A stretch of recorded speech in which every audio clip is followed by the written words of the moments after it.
Alright, for today's video is dito tayo ngayon sa may Davao City downtown area, sa may heart of the city, Rojas Avenue, Freedom Park, corner si Emricto, kung saan makikita ko ninyo yung mga malalaking landmarks namin dito, yung Marco Polo Hotel, PRC or Philippine Red Cross, and itong Angkor Land, to Topic Lane by Angkor Land. So ang topic natin for today's video is Davao City, we have the best, we don't need change. So ibig sabihin, we have the best, referring to mga Dutertes, no? So we have the best politician ever in the Philippines. So we already have the best politicians in Davao City, mayors, lahat, no, is Duterte family. So we don't need change, we don't need Nograles or whatsoever, no, or whosoever na pwedeng tatakbo or papalit sa kanila as mayor. So sila niya pinaka-the best, wala na kaming mahanapan na ibang kasing galing at kasing tibay or kasing the best ng mga Duterte family na yan. Okay? So, we have the best. And pagdating naman sa economy, pagdating naman sa Davao City, no, as a whole, in general, so, we have the best already. Yes, we still have the best, no, Davao City. Oh. Pero, ang kailangan namin sa Davao City, kahit pa the best na yung Davao City, we still need modernization, more development. We still need more progress.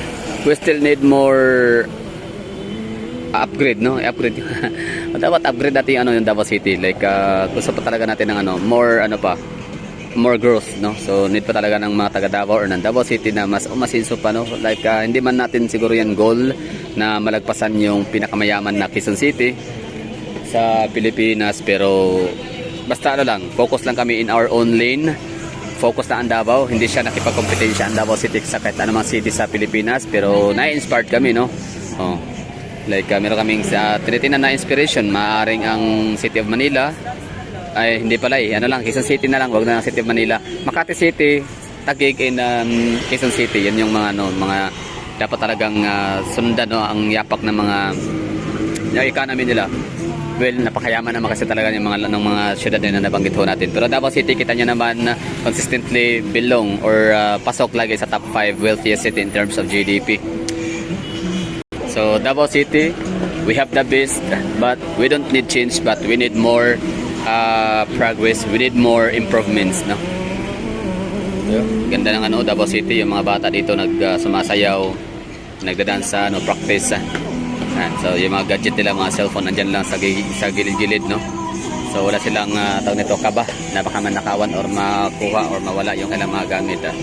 So yun na yan, bunga yun ng isa yun sa long term effect ba tawag diyan, basta yan yan ay ginawa ni Tatay Digong na policy or bunga, no, yun yung fruits of his labor. Basta yun na yung nagbunga ang kanyang ginawa back in the 90s, early 2000s ni Tatay Digong na matinding programa, no, laban sa droga, kriminalidad, laganap ng mga karahasan sa Davao City. So ngayon kita mga tao dito may kalayaan, we have the free will, we have the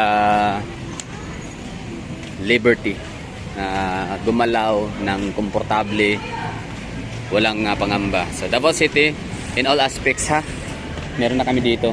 Meron kaming shopping malls, pagdating sa mga lifestyle or pagdating sa city life, urban lifestyle, meron kami sa Davao City. Gimikan, although pero limited, disiplinado lang, hindi limited, no? Or may limit, gano'n nga. So ito yun na Davao City, we have the best. At Duterte lang talaga ang bibigyan ko ng karapatan. Duterte lang ang binibigyan ng mga taga Davao na karapatan na magdesisyon kung ano yung mga nakakaganda sa amin dito, kasi tested na yan, alam nila yan. They're working on the ground.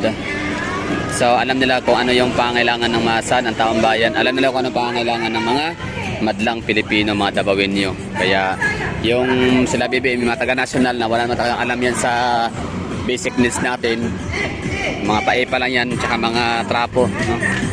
So wala silang karapatan na gumawa ng mga polisiya or wala silang karapatan na mag-implement na kahit na anong nila dito sa Davao City, kasi nga wala, di nila alam. Ang taas ng standard ng mga taga Davao City, grabe yung namin dito, leader mga Duterte. Diba? So we have the best, we don't need change sa leadership. Davao City is the best already, but we still need more development, progress, more improvements, no? There's a lot of rooms for improvements talaga. Ito yung downtown area of Davao City. Ito yung isa sa mga grapefruit ng ano natin, dating presidente si Tatay Digong. Sa 21 years siyang namumuno, namamahala sa Davao City. Marami nasasabi na napakatagal na daw noon. Pero bakit daw walang nangyaring maganda sa Davao, walang improvements, gano'n, no? Nung wala, ito nga yun, no? Yung kasing ganyang mga polisiya, hindi kasi ang kagaya sa, ano siya, hindi siya instant, no? Hindi siya cup noodles ba? Or mga noodles na, lagyan mo lang ng mainit na tubig. Oh, 3 minuto, pwede mo nang kainin. So, yung ganyan, paglilinis sa isang syudad, deep cleansing ay mangyari. I mean, ang resulta niyan, hindi agad-agad, no? It takes 5, 10, 15, 20 years para magbunga, para ma-harvest yung magandang resulta ng kailang mga ginagawang batas, polisiya at pinaglalaban isinusulong ng mga advokasya. So, pero pag yun ay nagbunga, naging successful at nagbunga, so ito na, long-term effect na siya. Kita nyo, di ba? So, ang gagawin na lang ng mga susunod na makaupong mayor sa Davao City is yung ipagpatuloy yung mga nasimulang polisiya sa Davao.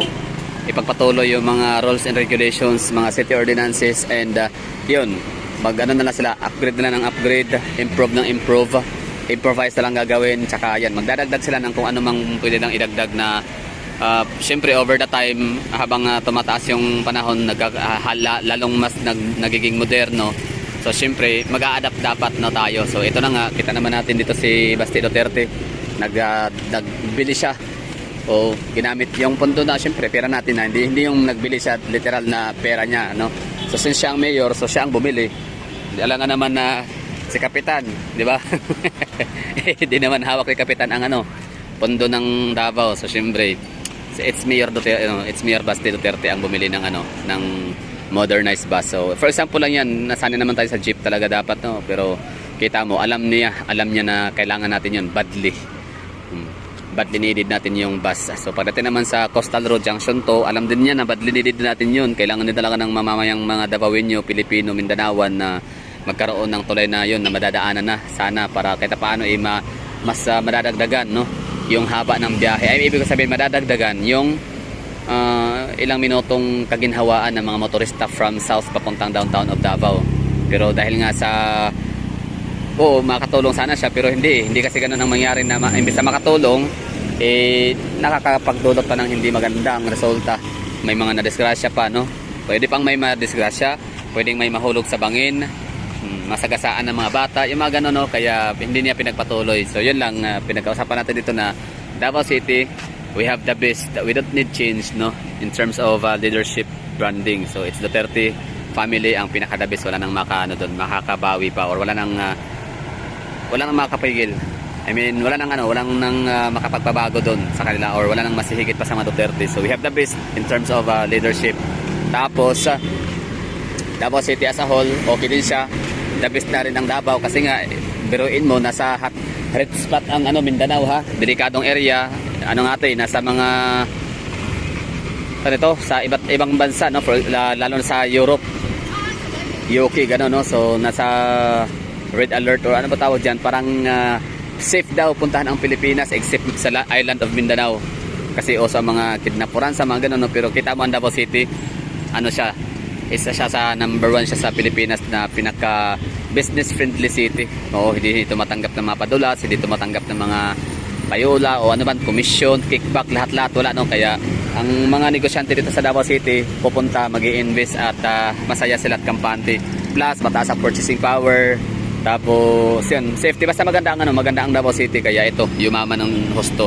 So hirap hirap masenso ang isang syudad na nabilong sa red spot, Mindanao, diba? Tapos ang layo sa kabihasnan.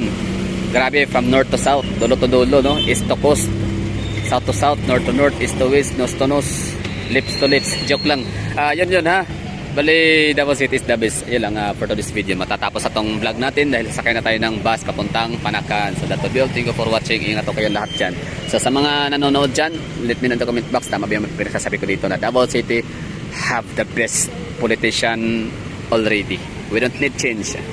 Davao City as a whole, in general, is good and the best na rin. But still, we need more progress. I mean, we need more progress or development or mga modernization. We still need more developments. Ingat!